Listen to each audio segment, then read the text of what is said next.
नमस्कार, मैं हूं आपके साथ पूनम यादव और आप देख रहे हैं टीवी 24 नेटवर्क। यूपी में लगातार चल रहे एसआईआर को लेकर राजनीतिक हलचल तेज है। इसे लेकर लगातार सवाल उठाए जा रहे हैं। विपक्षी नेता बीजेपी और चुनाव आयोग पर एसआईआर के सहारे साजिश करने का आरोप लगाते हुए नजर भी आ रहे हैं। इसी कड़ी में सपा मुखिया अखिलेश यादव भी एसआईआर का मुद्दा उठाते हुए चुनाव आयोग और बीजेपी पर गंभीर आरोप लगा रहे हैं।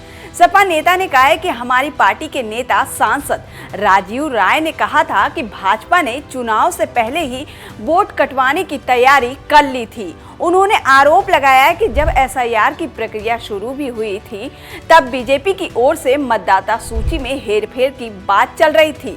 2022 में भी समाजवादी पार्टी ने चुनाव आयोग पर जानबूझकर वोट काटने का आरोप लगाया था, जिसका असर चुनाव परिणाम पर पड़ा।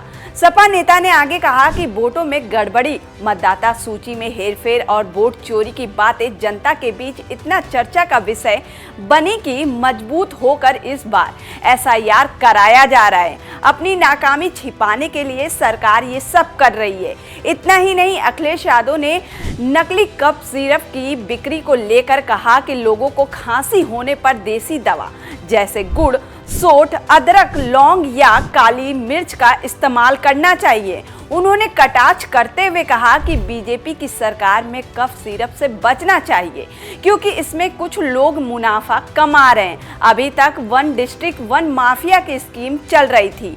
उन्होंने कहा कि भाजपा नेताओं ने यूपी में माफियाओं को बढ़ावा दिया है। समाजवादी सरकार पर झूठा गुंडा राज का आरोप लगाया गया था।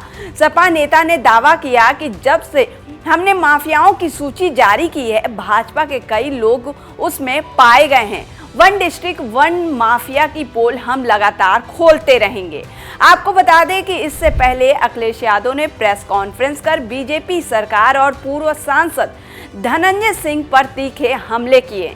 उन्होंने आरोप लगाया कि सरकार ड्रग माफियाओं को संरक्षण दे रही है और बुलडोजर मॉडल सिर्फ दिखावा है।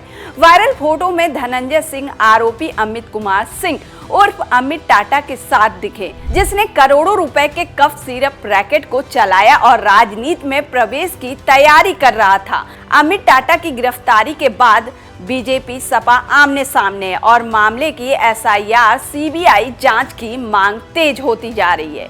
ये विवाद सिर्फ यूपी की राजनीति में ड्रग मनी और पॉलिटिकल एंट्री की नई कड़ी उजागर करता है।